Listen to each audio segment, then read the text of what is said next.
If God created everything, then who created God? This is the question that has haunted prophets, philosophers, and even scientists for centuries.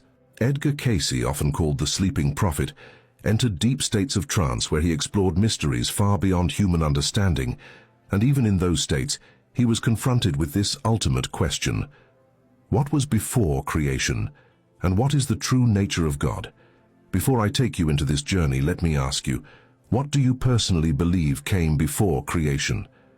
Write it in the comments, because this is one of those moments where every perspective matters, and your insight could spark a discussion that changes how others see reality. And while you're here, make sure to subscribe to the channel, because we bring these hidden truths to light in ways that can awaken something deep inside you. Now imagine this: a time before time itself. No stars, no planets, no galaxies, not even the concept of space or matter. Just silence. But Cayce said this silence was not empty. It was filled with the presence, the eternal consciousness that has always been. In his words, God was not born, God did not begin, God simply is. To our human minds used to beginnings and endings, this idea sounds almost impossible. Yet Cayce revealed that what we call God is the source, the infinite field from which all existence flows. In other words, asking about the origin of God is like asking what came before eternity. The very question reveals how small our perception is compared to the vastness of the infinite. And yet, Cayce gave us glimpses that can ignite something within us, glimpses that make us realize that this presence has always been guiding not only the birth of the universe, but also the path of each individual soul. Think of the Great Depression in the United States, the time when Cayce was most active. Families came to him broken, with no food, no hope, no future. In his trance sessions, Cayce did not simply give predictions about health or daily life. He spoke of the eternal. He said that the same God who existed before creation existed in those moments of despair, waiting for people to remember their true connection to the source. That is why when people asked, who created God, or where did God come from, Cayce would always direct them to a higher perspective. God had no origin. God is the very ground of existence, the eternal awareness from which time, space, and matter appeared. And this truth was not just philosophical, it was deeply practical. Because if God had no beginning, then our souls, created in God's image, also carried something eternal that no crisis, no hunger, no tragedy could ever destroy. Cayce described creation itself not as a random event, but as the unfolding of divine will. Before the stars were born, before matter condensed, Cayce said there was the word, the vibration, the thought, the first movement of the infinite consciousness. It was this vibration that gave rise to light, and from light the building blocks of the universe. And even here we see that the idea of an origin of God makes no sense. For Cayce, God is the thought before thought, the presence before movement, the cause that does not need a cause. If you're listening now, pause for a moment.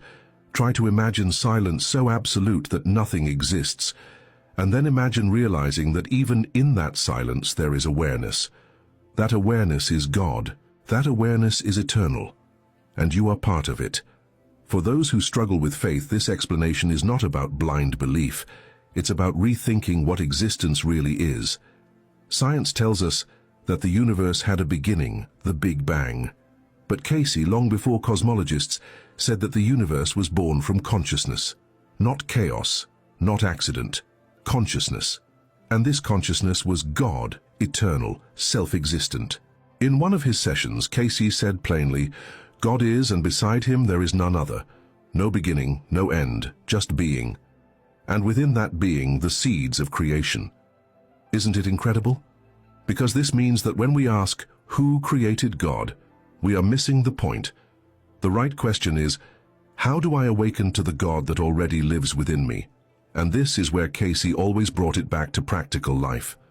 Before we move deeper, let me remind you to subscribe to the channel if you haven't yet. Every week we explore the most hidden, transformative teachings of Edgar Cayce, teachings that can open your mind and bring peace to your heart. By subscribing, you make sure you never miss the next revelation, and you help us spread these truths to more souls who are searching for answers. Because the truth is, this is not only about theology, it is about identity. If God has no origin and is eternal, then what does it mean that we are made in the image of God?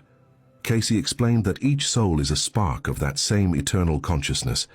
That means your soul did not start when your body was born, and it will not end when your body dies. Your essence, just like God's essence, is beyond time. This truth is at once humbling and empowering. Humbling because it shows us how small we are in the face of eternity. Empowering because it shows us that no matter what we face, we carry the same eternal flame within. Cayce often said that the soul's journey began long before it took on human form. He described the creation of souls as sparks emerging from the eternal flame. Imagine billions of sparks igniting from a limitless fire, each carrying the essence of the source, yet given freedom to explore, to choose, to experience. That was humanity's beginning, not in terms of flesh and blood, but in terms of consciousness. And here is the paradox that Cayce wanted us to understand. While souls had a beginning, God did not. The fire was always there. The source did not appear in time. The source is beyond time. This is why when people desperately wanted to know where God came from, Cayce shifted the focus. He explained that the real mystery is not God's origin, but our forgetfulness, forgetting that we are part of something eternal and that separation is an illusion. Now pause and think. How much of your daily suffering comes from believing you are small, temporary, fragile? Cayce urged people to look deeper, to recognize that every breath you take is sustained by the same infinite consciousness that sustains galaxies. He said that if we truly remembered our connection with God, we would not fear death, we would not collapse under suffering, and we would not doubt our worth. This was the heart of his teachings. The eternal God calls us to awaken to the eternal within ourselves. So when you hear the phrase, the origin of God, remember, it's not about God's beginning, but about our awakening. During one reading, Cayce described creation in a way that almost sounds poetic. He said it began with desire, the desire of the Creator to express, to give, to share love. Out of this desire, energy moved. Out of energy came light. Out of light came form. And within that form, the soul. What does this mean for us? It means that at the deepest level, your existence is not an accident, but an expression of love. And love itself is eternal, because it is the very essence of God. Think about this. Before any universe existed, love already was. Before any sun rose or planet spun, love was the force that gave birth to everything. Doesn't that change the way you see yourself?